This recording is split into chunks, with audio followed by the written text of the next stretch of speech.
All right. I believe we are live, ready to go for episode 6 of the Success Shift. Hope everyone's having a great holiday break. We're a couple of days away from Christmas. We'll be starting in just a couple of minutes.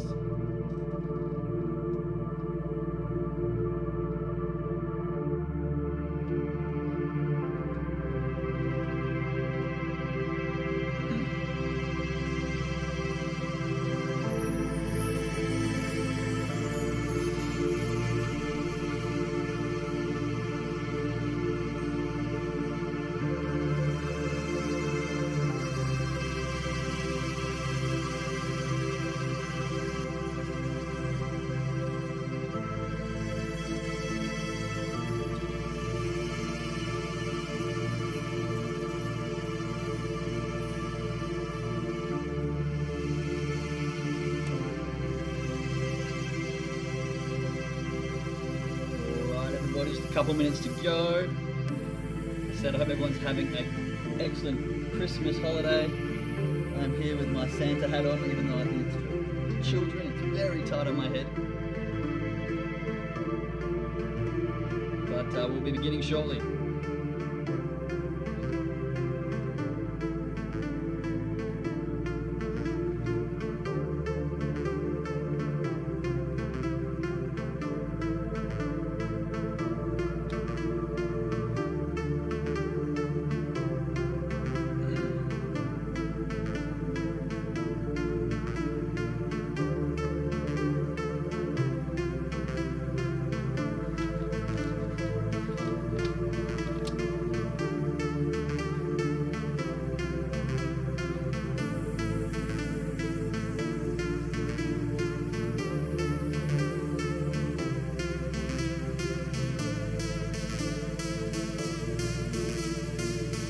Everyone, if you're watching this live, let us know where you're watching from, and if you're watching the replay, also let us know where you're coming in from.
Hey, buddy.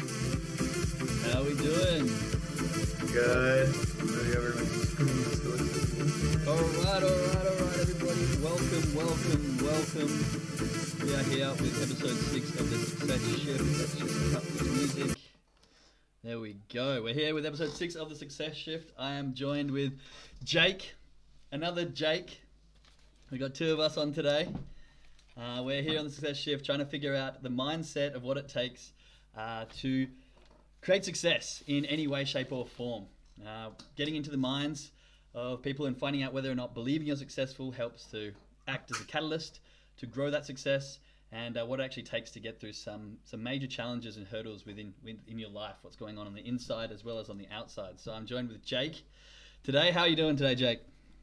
Good. Thanks for having me, Mr. Jake. Miss you, brother. It's awesome meeting you at Sayulita. It's been a little while. It has been. Yeah, I'm actually headed back. I just booked a flight last night. I'm going back February 14th for like a week. I saw that. You must be stoked. I was a bit jealous when I Yeah, saw I'm pretty stoked. that. February. Nice. Nice. So yeah, I got to meet Jake, luckily enough, in Sayulita down in Mexico. Both traveling, and since then we became friends and parted ways. Had to move on. I'm now in Germany. He's back in the States. But Hmm. since then, have you been to Costa Rica and doing a little bit of fish following, I believe?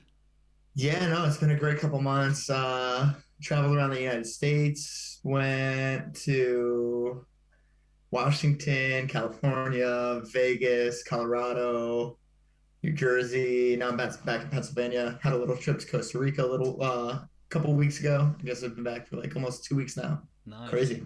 Love it. Time flies. Yeah, I know. You've been traveling around quite a bit. So, Uh, when I met Jake, you were just on the backside of a very big transformation in your life, weren't you?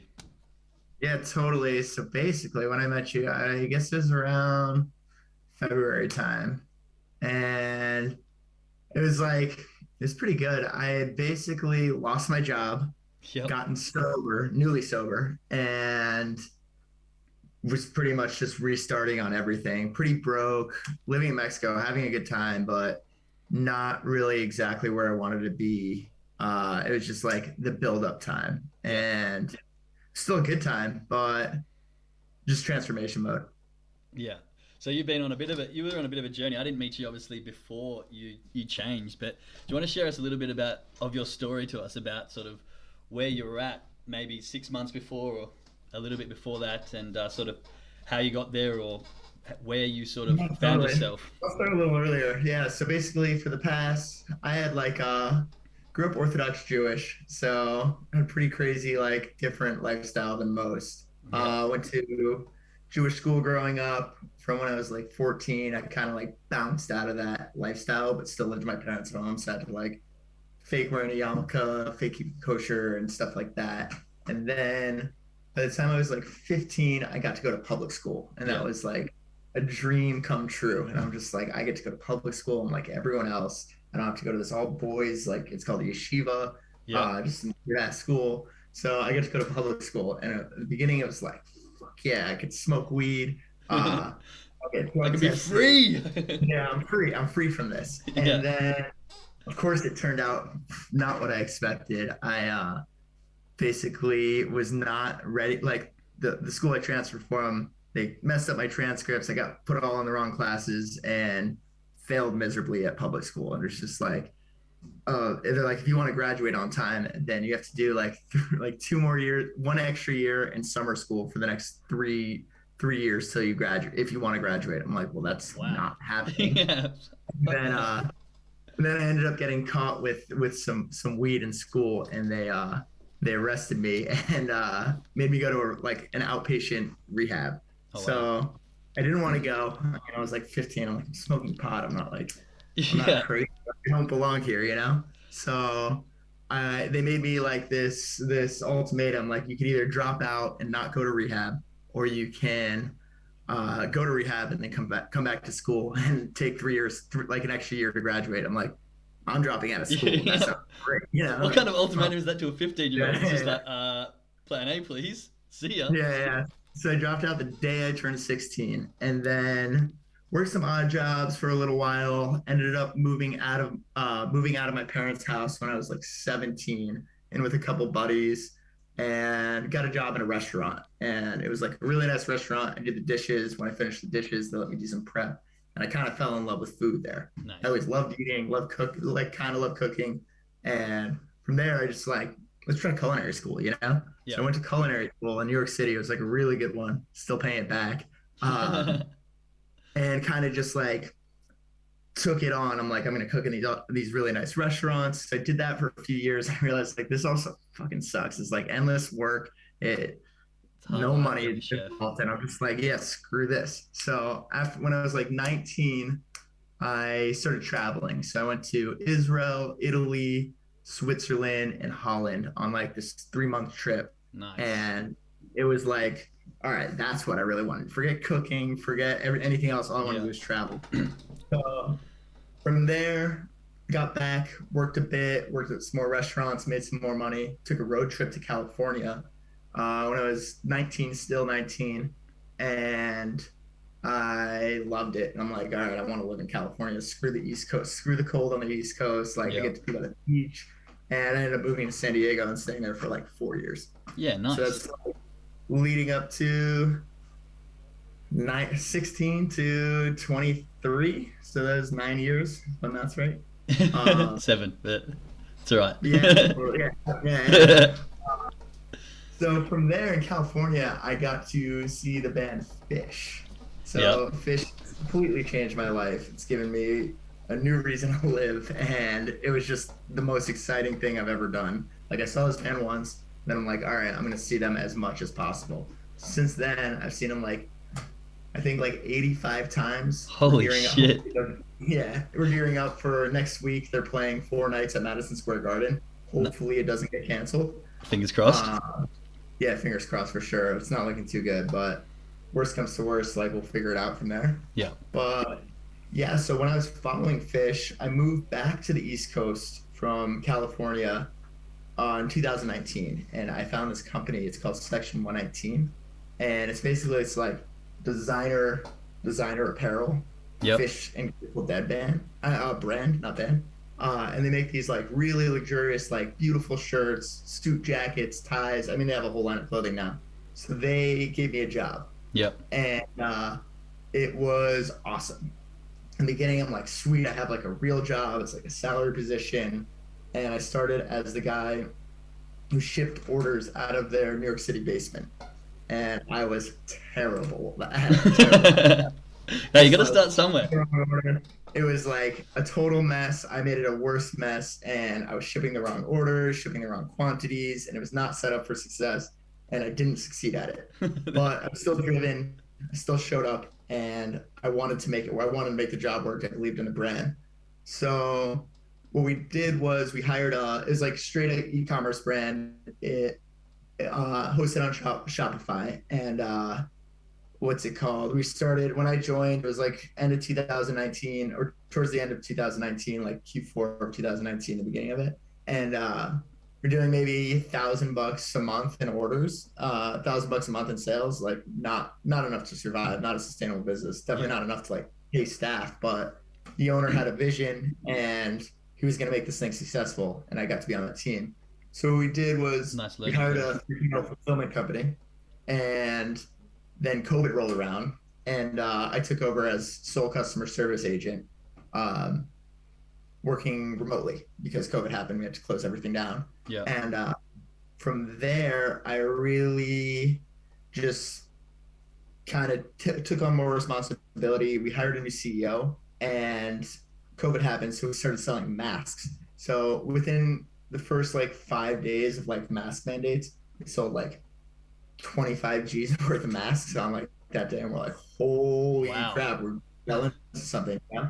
So we used that, and we got this new CEO. We used that as like momentum to just keep growing and keep scaling. Hired a new ads guy. We hired a marketing manager, and come Q4 of 2020, we're approaching like 3 million sales. And I'm like, I started as the sole customer service agent. Then we hired 3 more. I turned into this point of communication for the 3PL fulfillment center. We had an outsourced return center because it was nice clothes, and like returns are huge.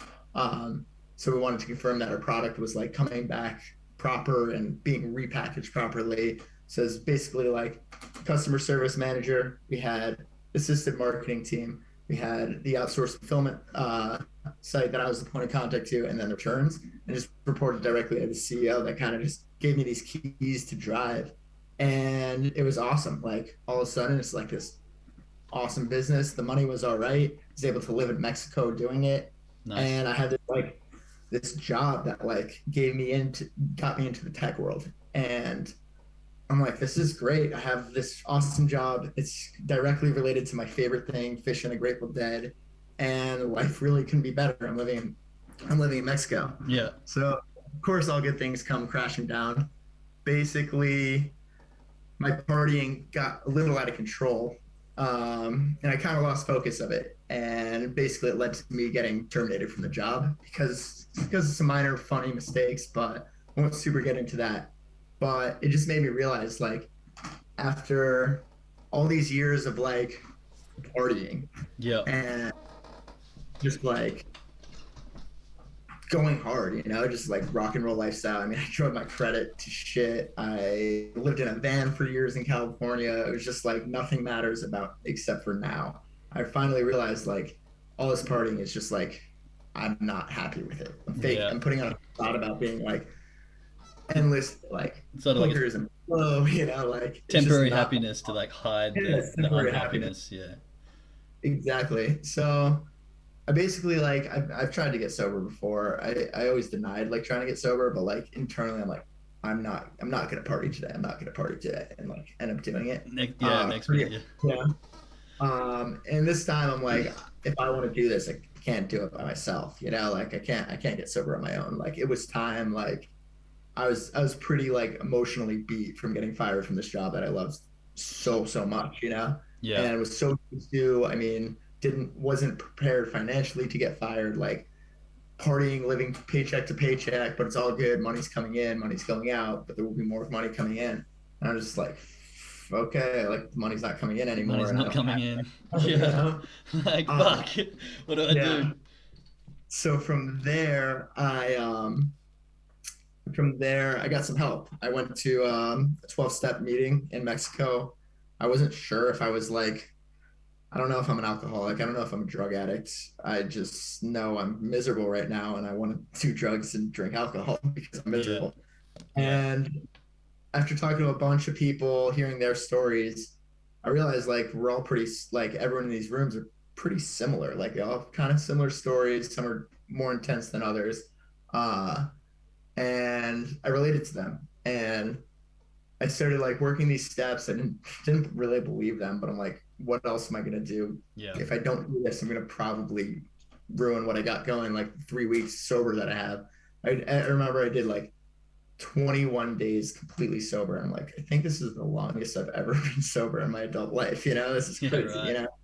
And I don't want to lose that. I was holding on to the little time I had, and I just kept doing it. And like now it's been over 10 months. I'm approaching my year, Nice. and I'm so grateful to be sober. I mean, the way it turned around, like the comeback is like, I mean, now in between losing my job, I found another job pretty quick. It was a great experience. The money was complete trash, but like kind of learned some extra skills on top of the skills I already gained from the previous job. Yeah. And now I have a fully functioning business. Like I do ecom consulting, strategy, and marketing. And there's such a market for these businesses that just want to like take the next step. And I have these little power moves that I could just go in and be like, this is what we got to do here. This is what we got to do here, and just boost their revenue. And they're just like, how did you do that? How did you do that? Yeah. Yeah, how did you do that? And it's like it could be anything. It could be like you're paying too much for fulfillment. You're spending all your time shipping your orders. Let's get you into a center. All right, you're already in a center. They suck at it. Your customers are getting the wrong items. Let's move centers. All right, you're so big that you're paying them so much. Let's start your own place that ships like, and from email marketing, ads, SEO. It's a cool world, and I'm just lucky that like every day was spent learning, even though like I mean I wasn't sober for a long time, but I still like had this professional drive. But I was satisfied with it because I was able to work Monday through Friday, and get paid, do whatever I wanted on the weekends, live in a nice area, have a nice house, and that's all it was. Yeah. So now it's like, oh, go ahead. So obviously you said you first got caught when you were 15. And is that sort of when it started? So did you continue just to get heavier and heavier into drugs and alcohol like from then on, or did you sort of hit a point where you were like sort of dove in head first sort of thing, or was it just a gradual? It was gradual. It was definitely gradual. So basically, I mean, I was smoked pot and like psychedelics, loved psychedelics for years. Yeah. And then when I moved to California, I stayed clear of like the powders, like cocaine, ketamine, all that stuff for a while. And then I just kind of, I mean, I had tried it a few times. I'm like, this shit's stupid. It doesn't even work. Yeah. And then I'm like, yeah, but like it's something to do. And then from there, like tried it a few more times. Then I remember like so clearly that I started doing like cocaine every so often, Yeah. and then I realized everyone I knew was also doing it. Yeah, it's funny. Like one day I'm just like, yeah, I mean, I've done cocaine like 3 times this week, and then I remember saying to myself, like, yeah, I'm not gonna do this all the time, but like, I'll keep going hard until I get my first nosebleed. I'm like, setting, you know, if that, and setting then that at and the then level, in you're sort of that like, week, I just realized like I was chilling with like normal people, drank, smoked pot, like, and then I started doing cocaine, and then I realized like all my new friends, all they did was cocaine, and then all my current friends, they also started doing it. It was yeah, just like this huge flip. I don't want to say I was the one that let it. Maybe I was because I always had some sort of like selling it and like yeah. it was just this like transformation. Like, what just happened? Are we in the Twilight Zone? One minute you're trying it for the first time, the Yeah. next minute you're around all your friends with a big Uh-huh. bag. Like, well, that Yeah. escalated fucking quickly, didn't it? Yeah. And then from there, I got my first nosebleed. And like I remember looking, I didn't tell anyone. I'm just like, yeah, I'm gonna keep going till I get a nosebleed. And then I Yeah. looked down like it's not rocking. I'm like, oh shit, it's here. And then This is never that that moment. was game over. It was really game over. And I Yeah. just getting more and more and more. Till I mean I had an apartment and then I'm like I'm getting a van because screw paying rent. It was awesome getting a van. Yeah. Like I didn't have to pay rent. It was pretty cool. It was old and shitty, but pretty cool. And I just like lived in my van and like all of a sudden I'm like, yo, if I don't have all these bills, like I don't really have to work that much. Mm. So I stopped working as much. I mean, I pulled work, but it was like this mindset of like, let's it's today. I'm not getting old. I was like 23. I'm like, I'm not getting old. I'm not being like these people that have like their friggin' hat on. And it's just like fucking I don't even know how to describe them, but I had just this trash mindset Yeah. of like I'm gonna do whatever I want. And it was fun. It was so Yeah. much fun. I That's the got to hard do part, isn't it? It's whatever I fun. wanted. I maxed out credit cards. I didn't pay bills. I'm like, yes, what are you gonna do? Like, so what? Ruin my credit, doesn't matter. Yeah. And now I'm like paying those all back, You're like, like damn it, repercussions, yeah, here they yeah. come. That was fun, but was it, Yeah. It was fun And in the now, but not in the not now. Now it's not fun. Yeah, I know that feeling sometimes where you're just like, this is gonna be a great time, and then fuck what happens in the future, and then you come up to yeah, like 2 months later, and you're like, damn it, I you could really make should have it just done just that that. past day. Yeah.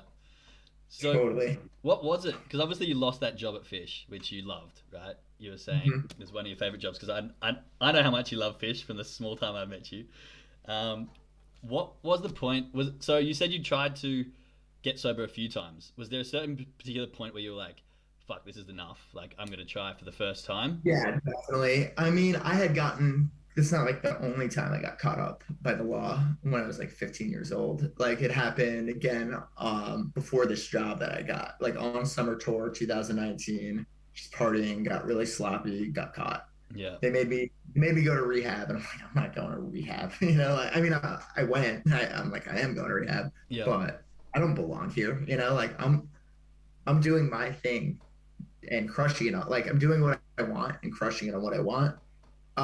And you're sticking me in this pen with all these guys that are like recovering from heroin, and I'm yeah, like, dude, you guys are at your own. I went in with this disgusting ego. It was just like I'm crushing. Like I just got off Fish Tour. I just saw like 24 shows in a row in like 15 different states, and moved to New York in the process, and then hit like 3 major festivals and like did it kind of profitably.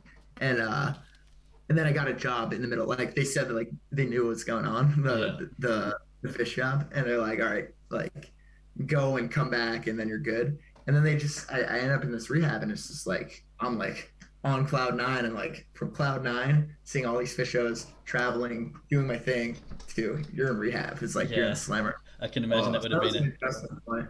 a And shift. And then, mhm. So from there, I mean, I had to get sober, but like the second I got out, like I'm not trying to get sober. I wasn't ready. I suppose you weren't So getting sober for you the first time, really. You're only doing it because you got caught. Like it wasn't. yeah, It wasn't. exactly, I'm trying to get sober for me because I feel like I need to. It was, damn it, I got exactly. caught, and now I'm forced to be in this place. It's like, no, I haven't hit the bottom. Like I'm feeling great. This life's great for me.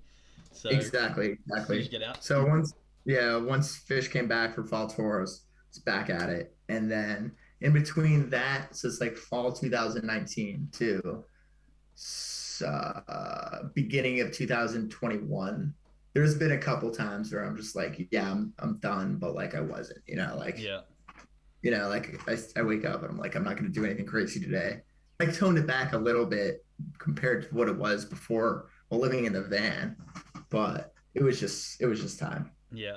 And so when You so know, once I lost that job, it was like, the dude, last I am straw. emotionally broken right now. Like I have nothing to turn to. I have no money to crawl myself out and like what's it called? And then so I lost the job, but then all the shit from that piled up from the van life days, like that started coming back. And it's Yeah, just like bam. And I'm just like, dude, I'm done. yeah, yeah, And the only way to be able to fix it was to stop and throw in the cards, yeah.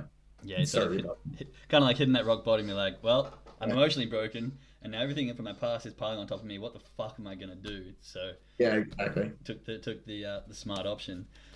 So what was kind of going through your mind when you sort of had that change? You were like, I need to go to rehab. I need help. Like, did you know where to look, or were you just like, someone Well, please?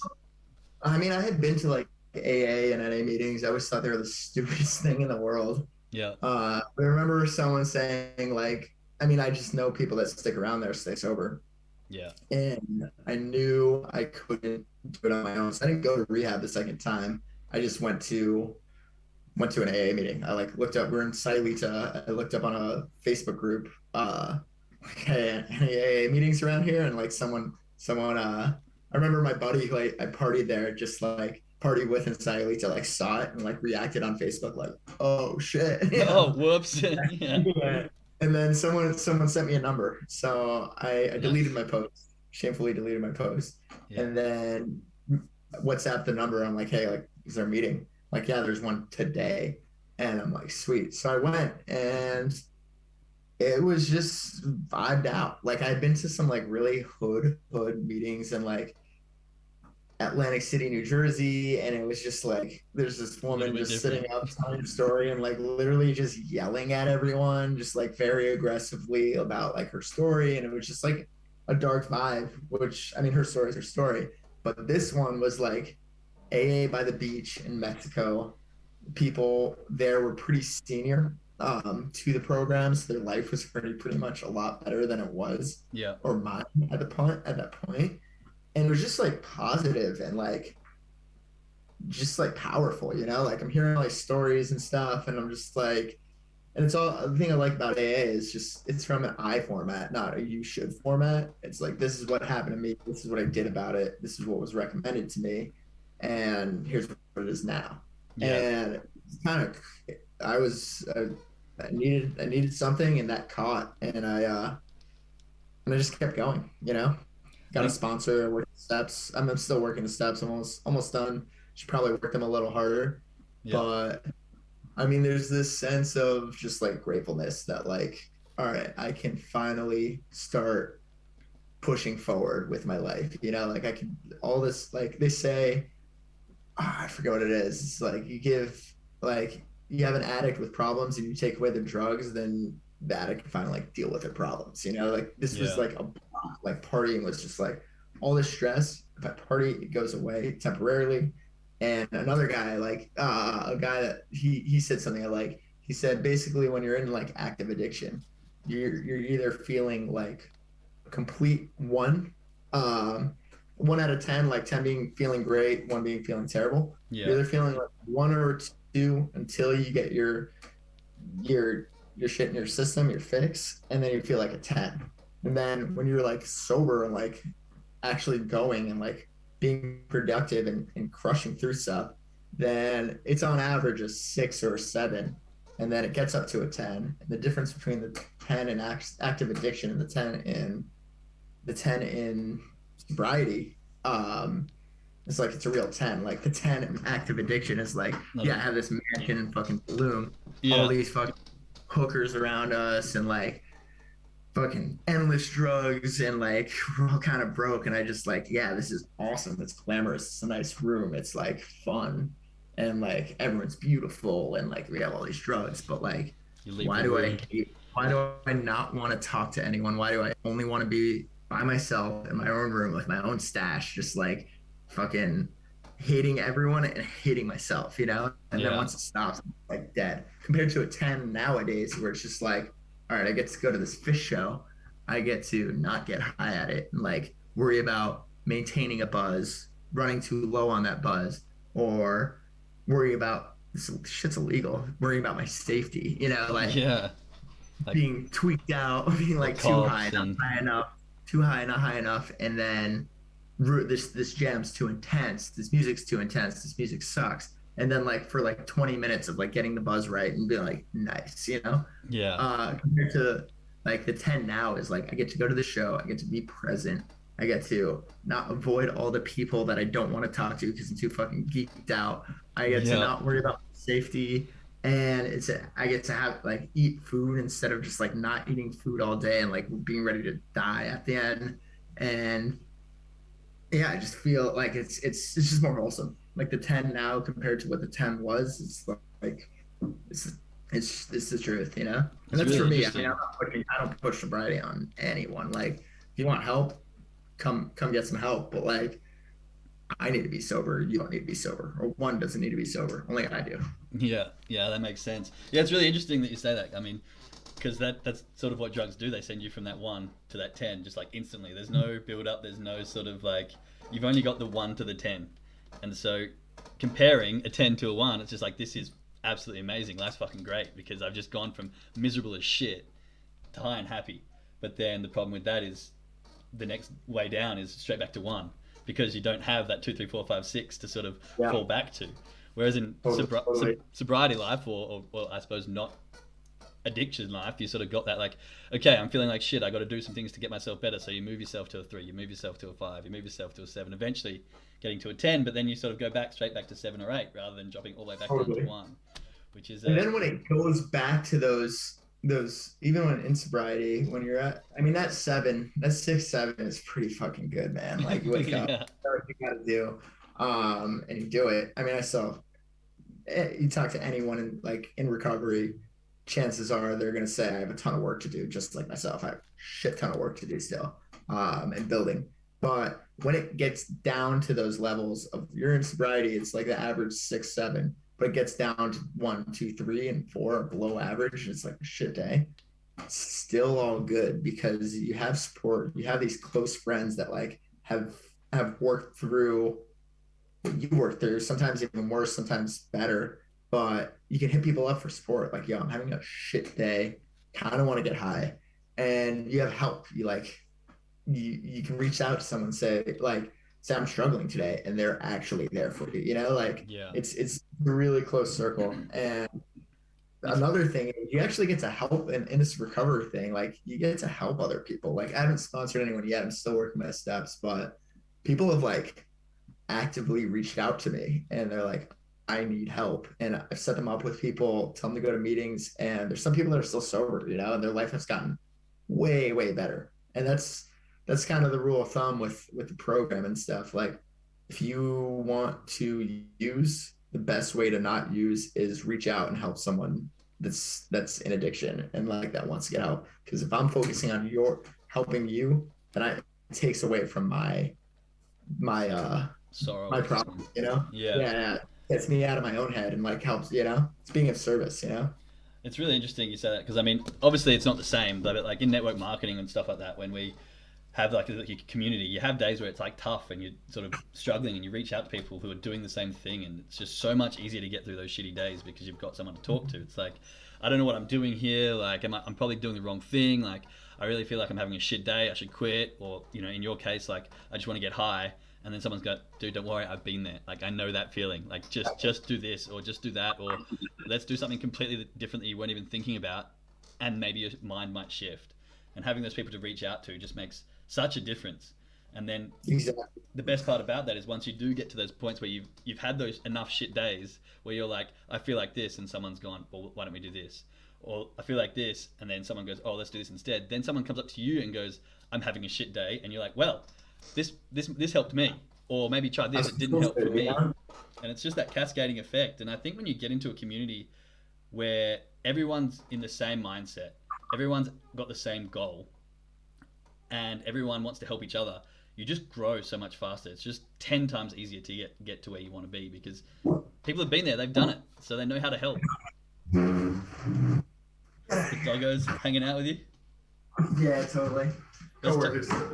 where's Tomasa? Tomas is downstairs, probably causing a ruckus. Oh, nice. Yeah, so I think it's obviously very, very helpful to have that community. Oh, totally. Support is everything. I mean, it's like I mean, I felt like I'm a pretty social dude, and like I've always had friends and stuff, but like once you really figure out what you want, which is really hard, that's where you get your close circle. Yeah, and You it's know, like I mean, my old boss at this company, like I left on really, really good terms. I got fired, but I left on really, really good terms. that's nice. I mean, they've gotten me clients. They've set me up with. I mean, I'm doing some work for them this Madison Square Garden fish run. Like, I'm gonna help them out. Um, and it's just a start. Like, leave on like just stay in good touch with people and keep your circle open but But look for small. You quality. know, Yeah, quality, mm-hmm. not quantity. Yeah. You know, you want to Quality over quantity. You know. let the right people in with the right intention. You know, not having 101 friends all trying to tell you the wrong thing that's not actually aligned with what you want. I couldn't agree more. Totally. So, what happens when you've got through? Obviously, as you said, you're still going through your stages. You're still in the progress.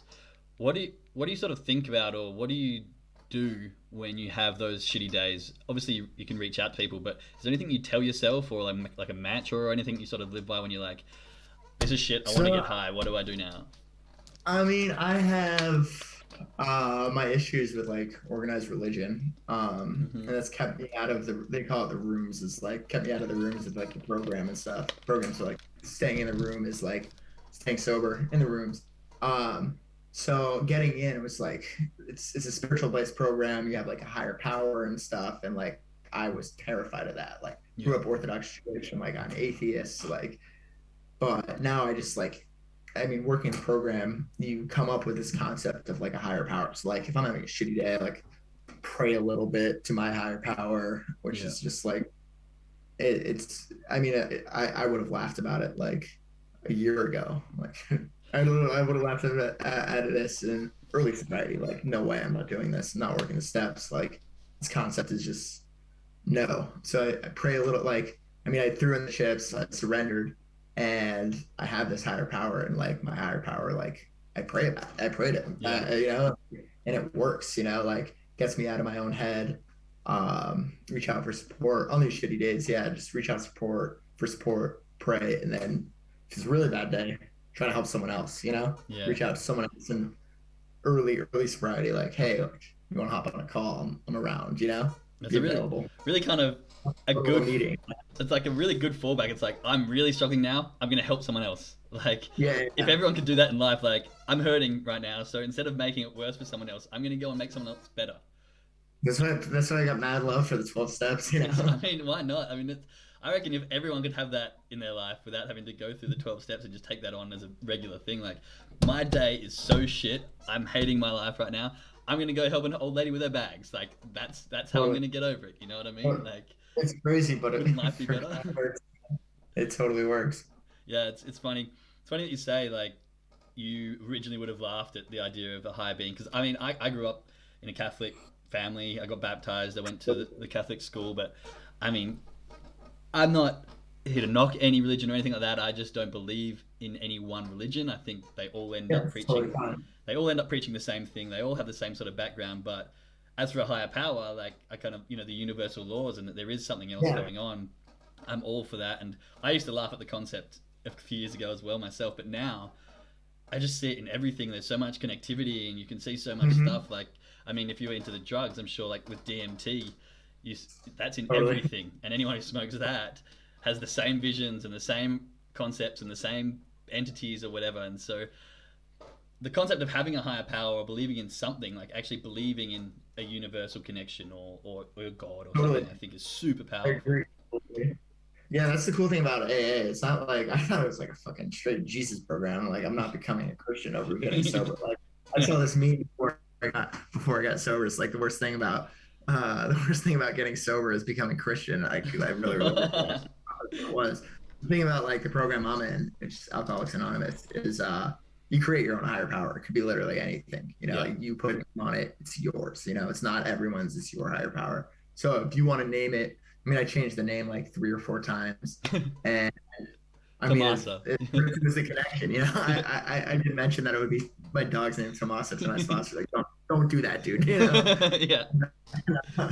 what's it called? And I mean, my higher power, I call it Big Man. I mean, like Big Yeah. Man is my joke. You call everyone Big Man. Yeah. So Yeah. it's just like, oh, Big Man, hook me up today. You know, look out for me today. You know, It makes sense. I and mean, the for big that, man's it in was like, everyone, I guess. yeah. But yeah, going back to DMT, DMT is super cool. I will never smoke it again. I've smoked like, I've, as an addict, I've abused DMT, but Yeah. it's a cool concept. Yeah, it's I interesting recommend as everyone well. trying it at least once. It really puts you in touch. Every time I smoke DMT, I realize I'm fucking everything up. I gotta get my life straight. And then Yeah, it's the but one drug you yeah, take and realize that, oh my god, I got to not take any more drugs. You know, totally, if, totally. if So that's I where you need to recommend be. anyone trying it, unless you're trying to stay sober, or you don't need to try it if you're already sober. But I think it would. I have a ton of respect for what I've gotten out of it. You know, Yeah, it's a very it's very also cool and fun, and then it's also cool and fun. You know. it's a very I think it's a very spiritual and deep sort of drug rather than like let's just get high. I mean, you can get really fucked up on it, but I think that's the main basis in ayahuasca as well. So some of those really big ceremonies and stuff are for spiritual journeys. So, I mean, I'm not saying to anyone listening go take drugs, but Yeah, DMT is a hell of a drug, I guess. And if you're in that yeah, zone, then the totally, spiritual totally, aspect of it can really open your eyes and make you look at things a bit differently. for sure. But yeah, so you went through that massive transformation, and now your life is you're absolutely killing it. Do you want to tell us a bit of it? So you're now, I mean, it's not like perfect, but it's pretty damn good. I got no yeah, complaints. Like my brother just mentioned, he's like, dude, it's Thursday. It's almost the weekend. And I'm like, that doesn't mean anything to me. I work every day, you know? yeah, And I'm doing this fulfilling work where I get to like hop into these businesses and really like just help them scale and take the next step and like uncover stuff that they had no idea what was possible. And I mean, like I took like I was part of I'm helping the CBD brand. We've scaled them pretty massively. There's what's it called? There's like I'm working with another great licensed Grateful Dead business. So that's super cool. I'm still in the Grateful Dead world. Um, it's just 2 people. And I just came in and like took on a ton of responsibility and their lives are now easier and we're scaling, you know? nice, So I just like to hustle, you know, like I hustle wherever I can. And I hustle when people hire me to hustle for them. And then on my own, I hustle. Like when I'm on fish tour, like fish ain't cheap. Like it's expensive to travel city to city, $100 a ticket per night. And when I go when I go on fish, like I just did 13 shows on the fall tour across Sacramento, San Francisco, Eugene, Oregon, Phoenix, San Diego, Los Angeles, Santa Barbara, and then Las Vegas. And half of those had like up to like Vegas was 4 shows. Eugene was 2 shows. So it's like multi-night runs. And like every morning I'm up at like 9 a.m. working on my computer to getting what I need to do done. And then in the afternoons, this is hilarious. I sell baklava yeah, I think it's uh, great. in the parking lots and actually dressed as a hot dog. Yeah, And it's a whole joke, but it makes money, and I'm able to go see fish in a profitable manner. You know, like I that's great. sold I think like 14 or 1500 pieces of baklava for like I made like $3-4. Well, no, like $3 to $5 a piece, depending on what the product is, where I'm getting it from, and it's just like this hilarious joke. Like I sell baklava on a fish parking lot, I think it's but great. covers the damn tour. I'm like seeing fish profitably. I mean, it's not much profits after I spend all the money, but like it's the thing I want to be doing. I'm making money doing it. I'm working in the morning. And going back to the sobriety thing, like that would have never been possible. I Yeah, fucking wake up at four in the afternoon and get ready for the show, you know, like the next day. So I'm able to do all these things while hustling because I'm hustling, you know? And then I just kind of like put that into my everyday manner, like like just see how you can save money. I mean, I spend a lot of money, but like see how you can save money, not spend as much, and then make more. So like we went to Costa Rica last week. We're supposed to go for 2 weeks. I realized once we got there, like I cannot be here for 2 weeks. I have way too much going on with work. Yeah. I'm gonna book this extra flight. I can't get a refund on the other, so I'm gonna book this new flight. It's an extra $150, whatever. Um, as long as I can get back to my desk and feel comfortable working instead of like shitty Wi-Fi and like distraction. It's a I'm hard really thing. using it. And so I did it. I'm like, it's worth it. It's worth it to get this extra flight. And then I tried getting of course I tried getting a refund on the old one. Yep. They're like, no refunds. I'm like, fuck. So then yesterday I'm working, or 2 days ago I'm working. I was supposed to fly back 2 days ago, but I've already been back for like a week and a half. And I got a notification. I got an email. Your flight's a little delayed. All right, let's call them up, get a refund. Like, yeah, I'm already back. I'm like, hey, dude, like, give me a refund. I was supposed to, like, you guys are late. And they're like, okay. You know? Look at that. Not the refund. The big man comes into action. Where Nice. can you uncover these? I keep that in everyday life. And then when I work for people, when I work on different brands, it's like there's ways to get money. Like, you know, get the refund, you know, Yeah. be nice. But like, hey, you guys fuck me. Give me my money back, you know? If you want it, there's ways to do it. That's it. Just have that heart and that drive and that passion. And I suppose having that from becoming sober, like you've obviously wanted something enough to become sober. And so now you can sort of, as you said, put that into other things and keep that drive and passion. And it goes to like getting hooked up too. Like we went on the way to, we had a great flying experience. Like looking back at it, like on the way to Costa Rica, we wanted to sit first class, but it was like an extra $400. And we bought a big bag of M&Ms. Yeah. And we had we got on the plane, this whole system. You get on the plane last, bring the M&Ms, you, like make sure the first class seat is open. Even if it's not, you'll get like a better seat. Hand the M&Ms to the flight attendant, and you're like, can I sit there? Can I sit in that first class seat? And it's worked like multiple times, you know? Nice. And this time, yeah, it worked this time. So it's like, it's not only about like hustle, it's just like keep an open mind and Yeah. try to win, you know? Like just always try to win, you know? There's opportunities everywhere. And I mean, if you don't ask, you don't get, everywhere. right? You always get to know if you don't ask the question. And I think so many Yeah, people are terrified of actually asking. So you go up to someone and it's like, oh, can I have an upgrade? But 90% of people don't want to ask. They're like, oh, it's rude. Oh, I'm going to get a no. It's like, well, you're definitely going to get a no if you don't ask. That works sometimes. M&Ms, man. That shit. I might have to use that trick. I mean, I have tried a couple of times asking, but I think the last on the plane with a bag of M&Ms. I mean, who doesn't like M&Ms? It's a genius idea. Genius. Like M&Ms, we don't like. But yes, that transfers across everything I got. Like, always try to get the best deal.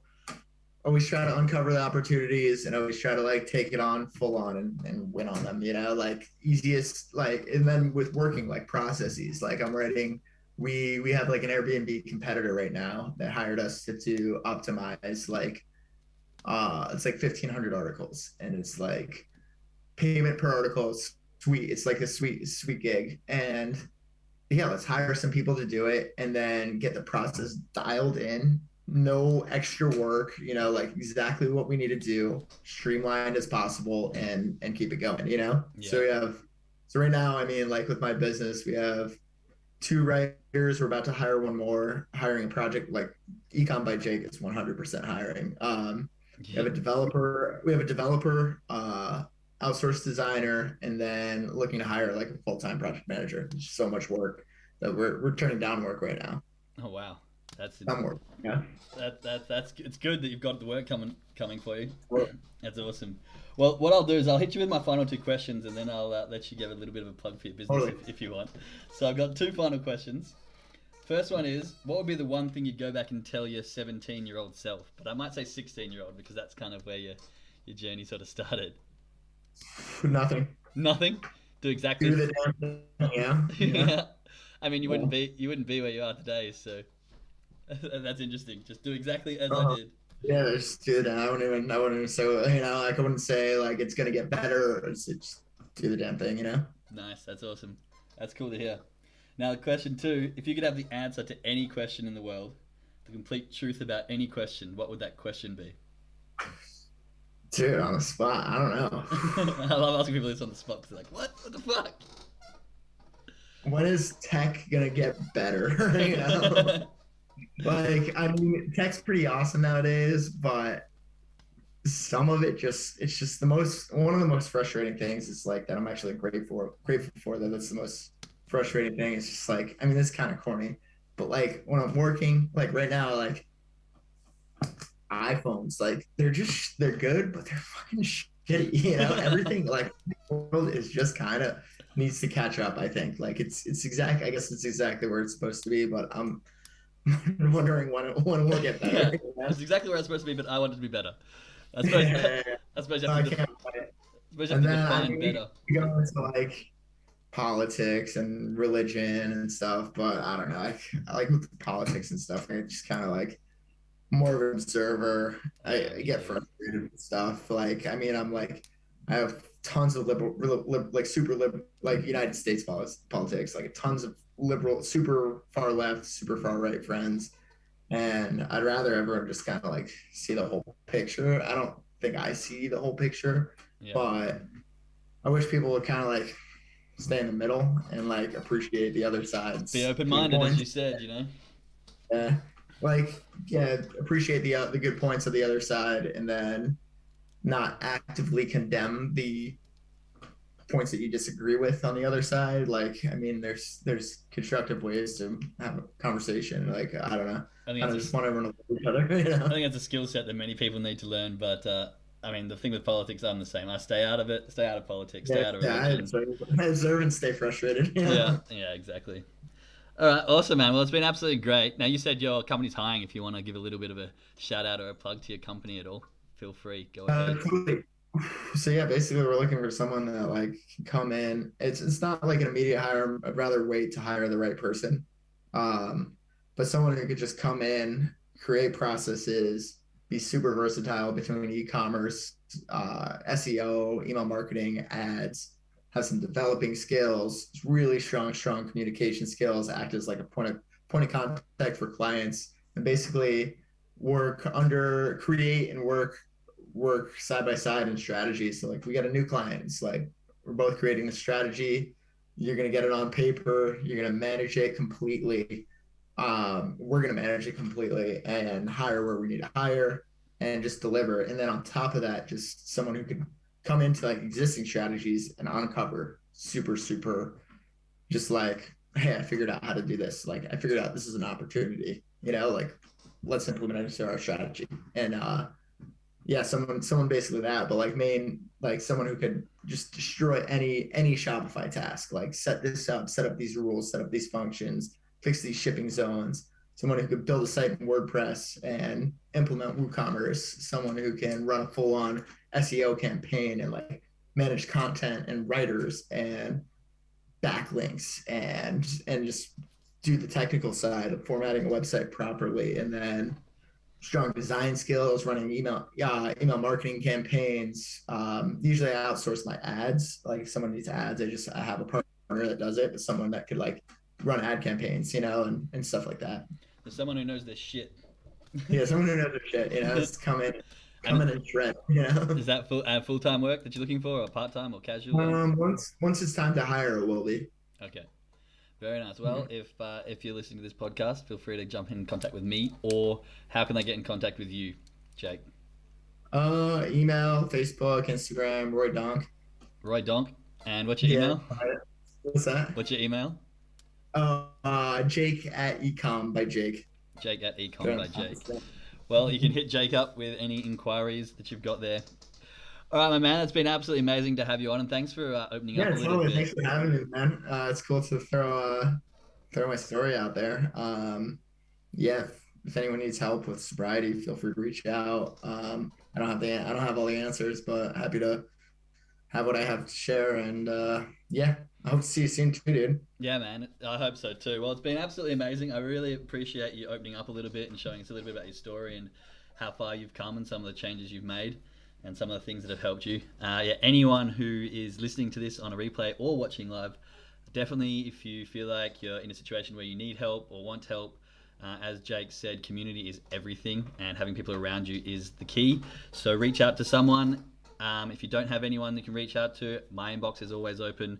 As Jake said, feel free to reach out to him, and I'm sure you can find someone to contact in your local area, AA meetings, something online.